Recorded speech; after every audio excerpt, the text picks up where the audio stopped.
அவருக்கு தெரியுங்க. இந்த பாதையை கர்த்தர் எனக்கு நியமித்திருக்கிறார், இதுல நான் ஓடணும். எனக்கு ஓட முடியுமா முடியாதாங்கிறத அவர் பார்த்துக் கொள்வார்.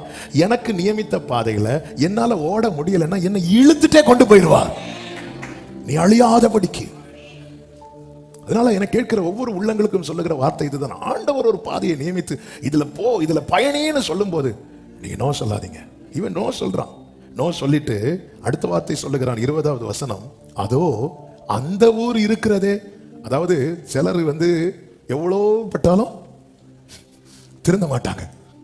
ஃபர்ஸ்ட் ஆபிரகாமுக்கும் இவனுக்கு ஒரு வாக்குவாதம் வந்தப்போ இவன் கண்களை ஏறெடுத்து பார்த்தான். இப்போ ஆண்டவரும் இவனு நிற்கும் போதே ஆண்டவர் சொல்றாங்க, பார் அந்த மலை தேசத்துக்கு போ. ஆண்டவரே அதோ அந்த ஊர் இருக்கிறதே. வாலிபர்களே, இதுதான் கர்த்தர் உனக்கு நியமித்தது. ஆண்டவரே இல்ல அந்த பிள்ளை